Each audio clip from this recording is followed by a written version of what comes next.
Masai village outside of Nairobi. It's hot today. It's also very arid. All of the discussion in this community is about the failure of the rains. The rains have been failing for several years now, and keeping the cattle alive in this pastoralist community is very, very difficult. We're here during the day. Some elders are here, some mothers and their young children. The young men are out in the mountains. They have taken the cattle out for a very long trek up to the top of the ridge in front of me to find water. But even that is a terrible challenge. Kenya this year is facing an extreme drought. The drought has afflicted millions of people. What Kenya is experiencing is being experienced all over the world because we are already in the midst of extreme human-induced climate change. In some places, such as this Masai village, it shows in the failure of the rains. In other places, it shows in torrential downpours, such as the massive monsoon rains that created unbelievably devastating floods in Pakistan. In still other places, it's high-intensity hurricanes. In other places, it's the costs of rising sea level encroaching on the coastline. But we should understand the human stakes that are involved when we're in a beautiful community like this. The Masai people from ancient tradition are pastoralists. They speak a distinct language, the Ma language.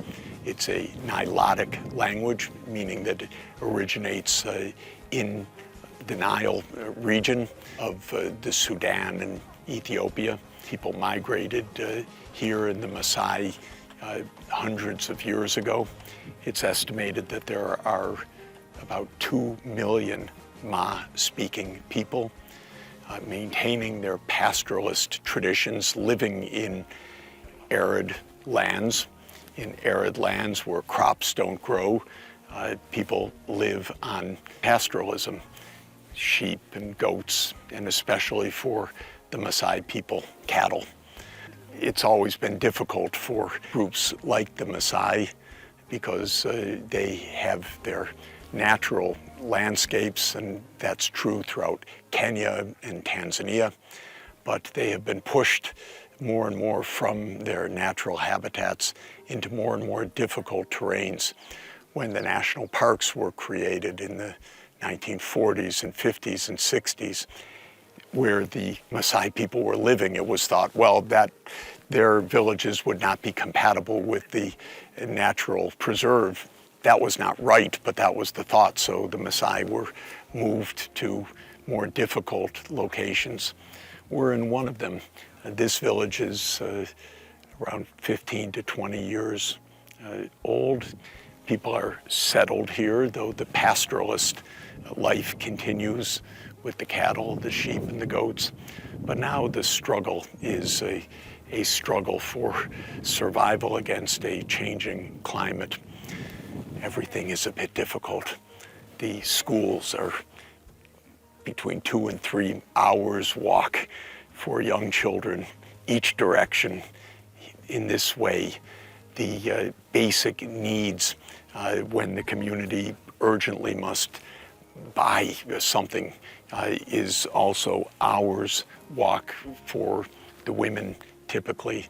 Even the water hole is a very long walk, with women carrying huge, heavy jerry cans to and from to keep the community alive each day.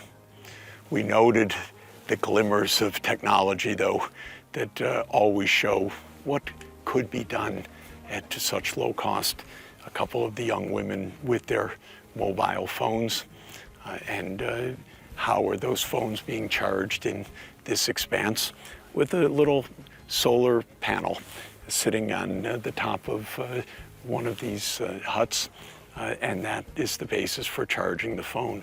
And what a gift that is, because the phone can be used to call for help in an emergency, call for a doctor, call for a car ride, because even by car, the closest government services are hours away.